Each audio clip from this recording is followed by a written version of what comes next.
ఆ ఊరి చివర ఒక పాడుబడ్డ వేప చెట్టు ఉండేది. ఎన్నో ఏళ్ల క్రితం ఆ చెట్టు కింద ఒక పిల్ల ఆత్మహత్య చేసుకుందని, అప్పటినుండి ఆ ప్రాంతం అంతా చాలా భయంకరంగా ఉంటుందని ఊరిలో చెప్పుకుంటారు. రాత్రి ఎవరూ ఆ వైపు వెళ్లేందుకు సాహసించేవారు కాదు. కృష్ణ అనే ఓ కుర్రాడు ఊరికి కొత్తగా వచ్చాడు.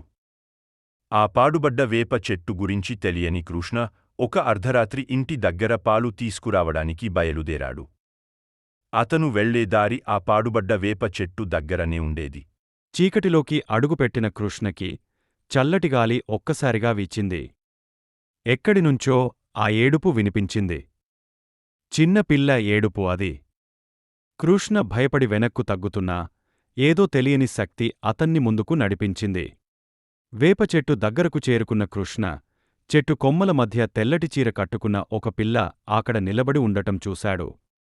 ఆమె ముఖం చూడలేదు కాని ఆమె నిరంతరం ఏడుస్తూనే ఉంది. కృష్ణకి ఏమి చేయాలో తెలియలేదు. భయం ఒకవైపు ఉంటే దయ మరొక వైపు ఉండి అతన్ని వెనక్కు తగ్గనివ్వలేదు. ఆ కుర్రాడు ఆ పిల్ల దగ్గరకు జాగ్రత్తగా అడుగులు వేశాడు. ఎవరు నువ్వు?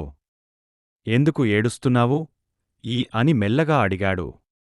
కాని ఆ పిల్ల ఏమీ మాట్లాడలేదు. కేవలం ఏడుపు మాత్రమే చేస్తూ ఉంది. కృష్ణ ఆమె వైపు చాచిచేయి అందించాడు. ఆ తరువాత ఏమి జరిగిందో కృష్ణకి తెలియదు. కాని చల్లటిగాలి ఒక్కసారిగా బలంగా వీచింది. వేపచెట్టు కొమ్మలు రాపిడి చేసే శబ్దం చేశాయి. ఆ పిల్ల అక్కడ మాయమైంది.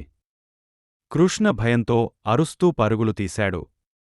ఇంటికి చేరుకుని చస్కున్నా అతని గుండె కొట్టుకోవడం ఆగలేదు.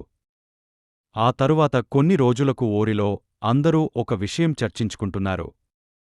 ఆ పాడుబడ్డ వేపచెట్టు కింద ఎవరో చేయి చాపవేసిన గుర్తు ఉందని.